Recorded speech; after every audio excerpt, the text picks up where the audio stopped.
Apple के नए iPhones चंद माह बाद मुतारिफ कराए जाएंगे और ये कंपनी नई डिवाइसेस के बारे में बात करना पसंद नहीं करती, मगर आईफोन 16 सीरीज के बारे में मुसलसल लीक सामने आ रही हैं, जिनसे काफी हद तक अंदाजा लगाया जा सकता है कि इस साल के आईफोन्स कैसे होंगे।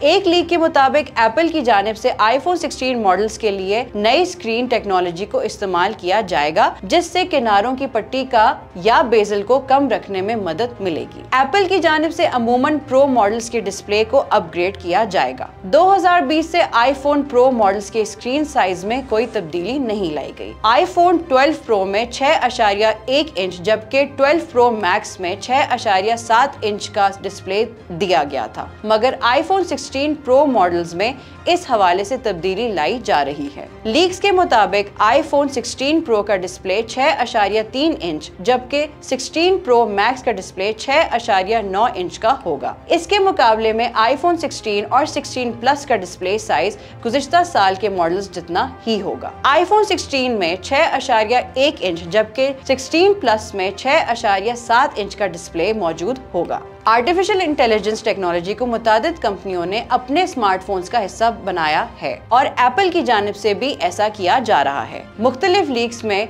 नए iOS 18 को आईफोन्स की तारीख की सबसे बड़ी सॉफ्टवेयर अपडेट करार दिया गया है। iOS 18 में जनरेटिव AI फीचर सार्फिन को दस्तयाब होंगे, जिनसे मैसेजेस ऐप और डिजिटल असिस्टेंट सिरी को बेहतर बनाया जाएगा। ऐसा भी कहा जा रहा है कि इस मकसद के लिए एप्पल की जानिब से ओपन AI से मुआहदा किया जा रहा है ताकि ChatGPT पर मबनी AI फीचर्स को आईफोन 16 सीरीज का हिस्सा बनाया जा सके। आईफोन 16 सीरीज में एक नए एक्शन बटन का इजाफा किया जाएगा, जबकि आईफोन 16 प्रो और 16 प्रो मैक्स दोनों में 5x टेलीफोटो लेंस का इजाफा किया जाने का इम्कान है। एक लीक के मुताबिक इस साल चारों आईफोन मॉडल्स में एक नई A19 चिप मौजूद होगी। अलबत्ता प्रो मॉडल्स में A18 बायोनिक प्रो जबकि दीगर मॉडल्स में A18 चिप इस्तेमाल की जाएगी। वाज़ेह रहे कि एप्पल की जानिब से अमूमन हर साल सितंबर में एक इवेंट के दौरान नए आईफोन मॉडल्स मुतारिफ कराए जाते हैं। ऐसा ही इस साल भी किया जाने का इम्कान है